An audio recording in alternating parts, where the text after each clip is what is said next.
Hi, I'm Lana. I'm the research manager for the Southeast Research Farm in Redbird, Saskatchewan.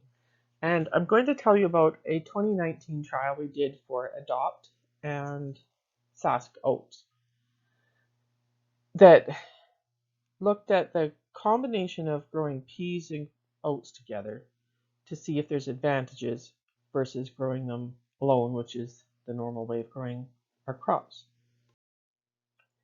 These are the locations where we grew the trials in 2019. Redbirds is in the thin black soil zone. That's where I'm located. Indian Head would be dark brown soil zone, a little drier than Redbirds. Prince Albert and Melfort are in the north and in the black soil zone, relatively moist areas. Those would be more traditional oat production areas. Outlook is an irrigated site. And Swift Current is in the brown soil zone, a relatively dry area that is not a traditional oat production area. These trials were funded by Sask Oat, which was through the Adopt program of the Saskatchewan Ministry of Agriculture. It's a demonstration program. Now, these are demonstrations, but they're also fully replicated trials with statistics applied to them.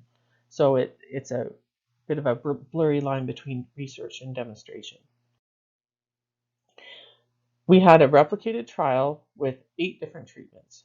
There were 5 of them that were intercrops with varying amounts of oats grown with the same amount of peas. You can see in the chart that we're listing the pounds per acre and bushels per acre for seeding rates for both the oats and the peas.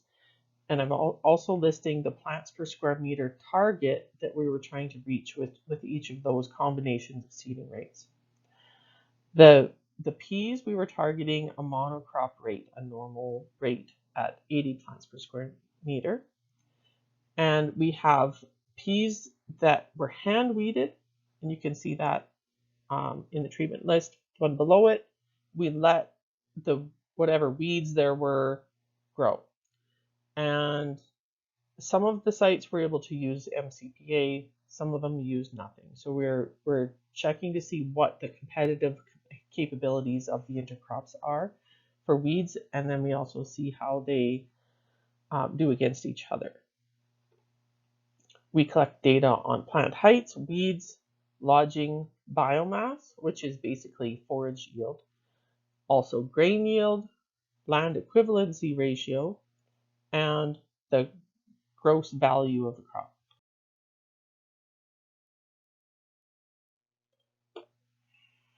The peas tended to get shorter as you had increasing inclusion of oats as a companion crop, which isn't surprising. They were more under some stress. They were shaded a bit, had less moisture available. Even though there was the same amount of peas there, you ended up with less pea growth overall. And whereas the oat height doesn't really change. That you may get less oat grain, but it doesn't really affect the height of the plant. There was weed ratings taken at both Swift Current and Indian Head, and those, particularly at Swift Current, tended to show that there was a suppression of weed growth in the intercrops, but also in the monocrop oats. Oats are typically quite competitive with weeds. Compared to the monocrop peas, the intercrops show some potential. So the intercropping may play a role in reducing the need for in-crop weed control. That also reduces the potential for escapes from herbicides due to herbicide resistance to be successful in reproducing. They'll be less successful under a more competitive setting. Lodging was affected by the intercropping. One of the reasons we do these seeding rate trials with intercrops is it gives us a better picture of what is happening with the competition between those two crops over a range of inclusion rates. So at 25, that's very little oats being grown with peas. It's relatively similar to the pea monocrops for lodging. The oats aren't holding those peas up very much. But with these other intercrops, there's a bit less lodging, the peas are being held up better, and this was being done under pretty relatively ideal conditions. Most of the sites didn't even really have lodging, so that's why there's only 2 locations that really had useful lodging ratings. So there's a strong indication that intercropping can play a role in reducing lodging in pea crops, but one of the reasons that we're repeating this trial in 2020 is to try to look at it over more range of environmental conditions. Dry weight or biomass is equivalent to a forage yield. I wanted to see what the total productivity was in the whole plant. And one thing that really sticks out here is this irrigated site was really productive. The oats were super productive. They kind of overwhelmed the peas. The peas didn't do well, whether it was in a monocrop or an intercrop. There was quite a bit of biomass there, but the oats really outcompeted. Some of these other locations, like Indian Head and Redvers, have a nice balance of both crops. You can see as you add more oats into the mix, you end up with more oats as a component in the blend. There's not a shocking amount of difference in the total biomass between a 25 plants per square meter oat and 125. They compensate quite well. The oats and peas fill in the space. At most locations, the oats at 100 or 75 plants per square meter were pretty similar to the oat monoculture for biomass. So there's potential for this as a forage, and it just shows how the plants are doing in comparison to each other. We have yield from these 4 locations. We don't have yield from Melfort due to snow. At Redvers site, the yields of the oats were relatively low. There was bird damage, and they seem to enjoy sitting on top of the peas and eating the oats. So it's relatively low productivity compared to the monocrop oats and peas. Not with my site, unfortunately. At Indian Head location, this is more like what one would expect for a usual intercropping scenario, where you've got a relatively nice balance. The more oats there is in the seeding stage, the more oats there is in the grain. And the intercrop has, and this isn't bushels per acre. Of course, oats have a smaller bushel weight and lower value per bushel than the peas do. So we're going to get to the total value of the crops and have a look at that. So if the peas were a relatively small component of the yield, and also at outlook, there was very, very little peas harvested.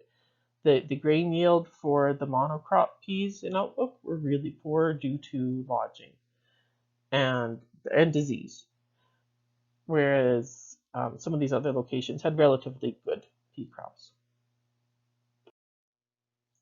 Land equivalency ratio of this is just a biomass, not a grain yield. Okay. Land equivalency ratio is if LER is equal to 1, that means that growing the crops in combination would result in the same amount of productivity as if you grew half of that same field as a pea and half of it as an oat. So we just do a calculation to determine how efficient was this combination of crops. So anything that's under 1 means that the intercrop is underperforming relative in strictly biomass terms. It's underperforming for productivity relative to what the monocrops were doing. So some of these are over 1, some of them are under 1. That's how we try to determine better seeding rates. That's how we try to optimize intercrops, is figuring out which of them are more productive combinations or seeding rate combinations. This is land equivalency for grain yield. So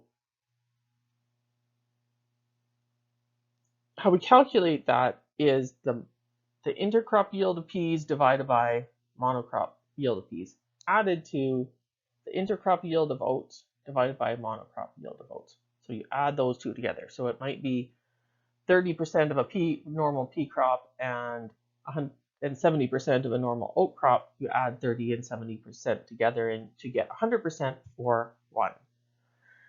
Unfortunately, my Redverse site has relatively low LER because the birds took a lot of the oats, whereas like Indian Head, Swift Current, and Outlook all have some treatments with LERs that are relatively high. Indian Head is really the only site that had the balance that we're looking for having both components of the peas and oats in the mix.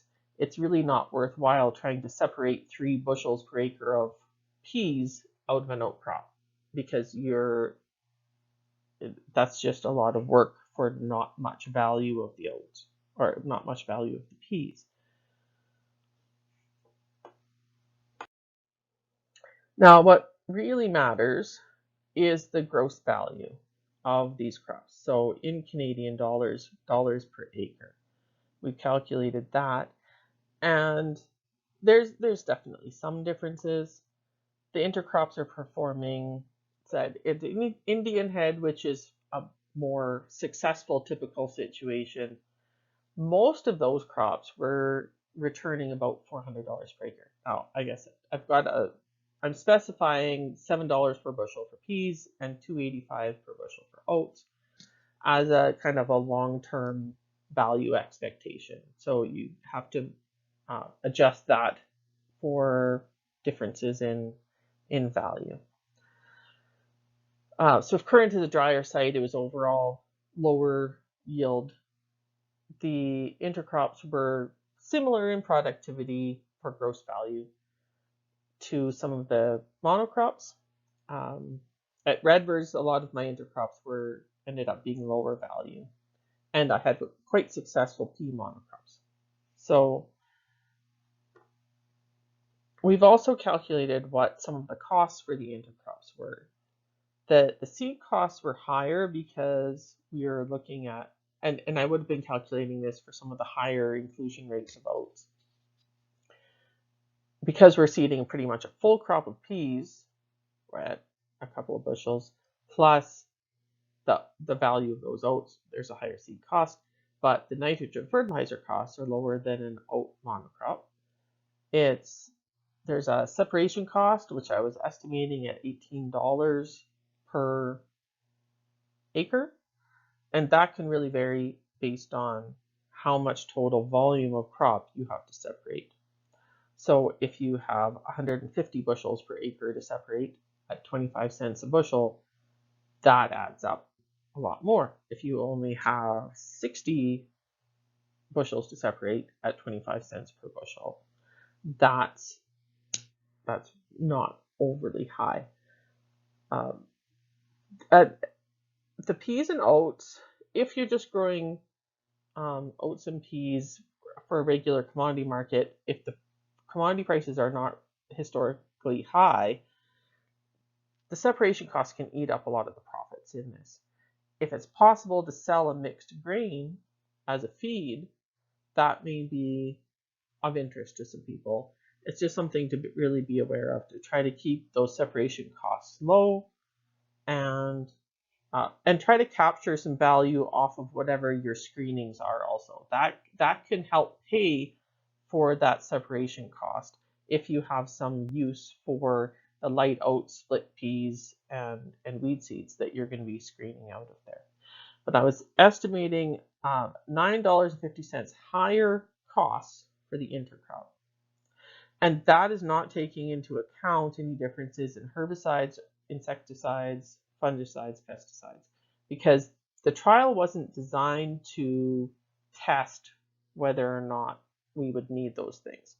The way these intercrops are being deployed out in the field, people are tending to reduce or eliminate a lot of those pesticides because they seem to be less necessary, but this trial has not proven that.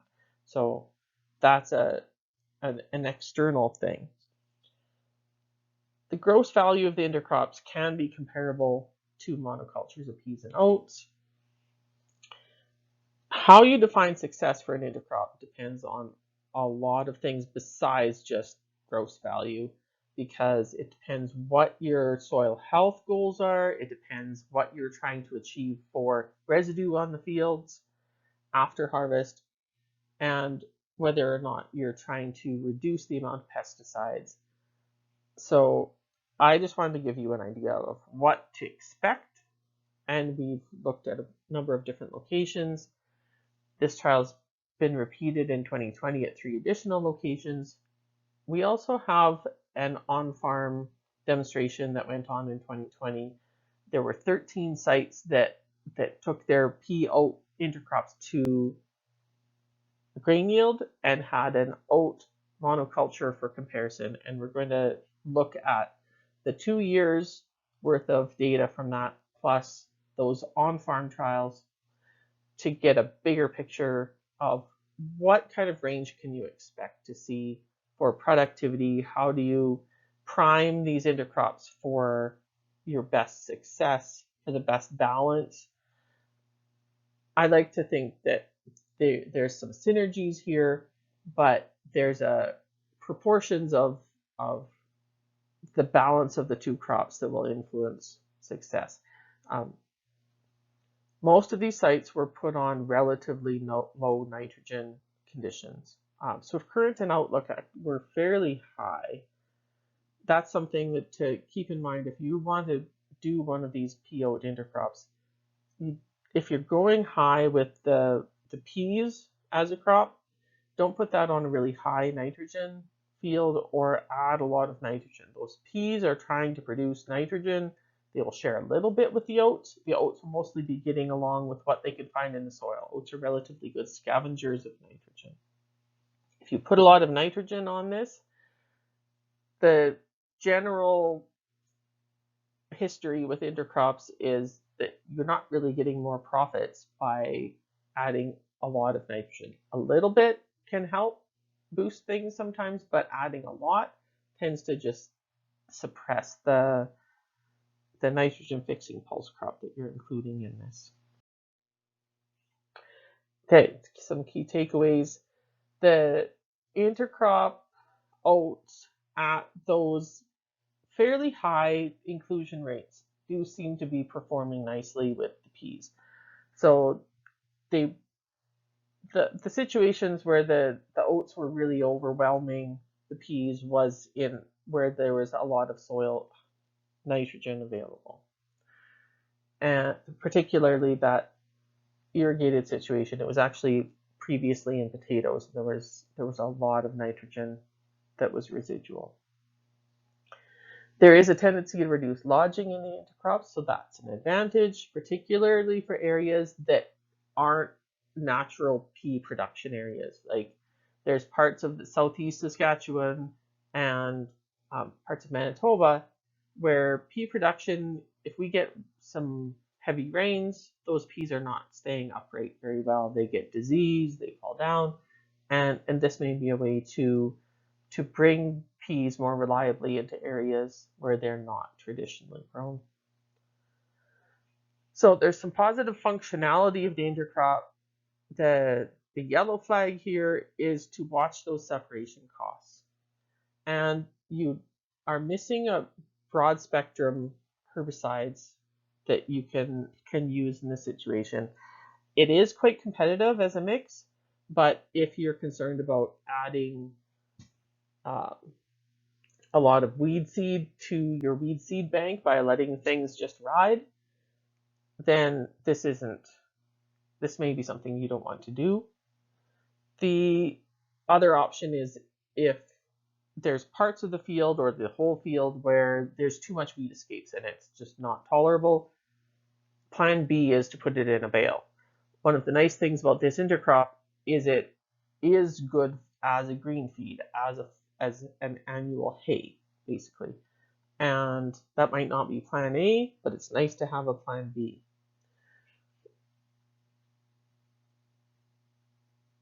The improvement in weed competition may be more relevant for organic farmers than for conventional farmers. But there are both conventional farmers and organic farmers looking at doing intercropping as a way to reduce their production risk, reduce their cash costs of things like pesticides and fertilizers, their off-farm costs. It does require a lot more education and management, but this is one of the more popular intercrop combinations in Saskatchewan right now. There are thousands of commercial acres that have been grown in the last few years of this pea-oat intercrop, with the intention of taking it to grain and separating the grain. If you have questions, you can contact me. And if you want to get in touch with farmers that are already putting this into practice, one of the best ways to do that is to get on Twitter, contact me, and I can put you in contact with some farmers via Twitter that are producing oats if you have specific questions about how do you harvest this and how are you seeding it. Those are sometimes questions that it's best for the farmers to get into the details on. Some of them I'm able to answer. We didn't get into the mechanics of the seeding of all of this. Well, that's, if you look at my introduction video, the first video I put out, it gets into a little bit of that, not in a lot of specifics, but in some generalities. And if you're interested in having some on-farm trials or small plot research trials on this, then for sure get a hold of me and I can give people some tips on that. Thanks.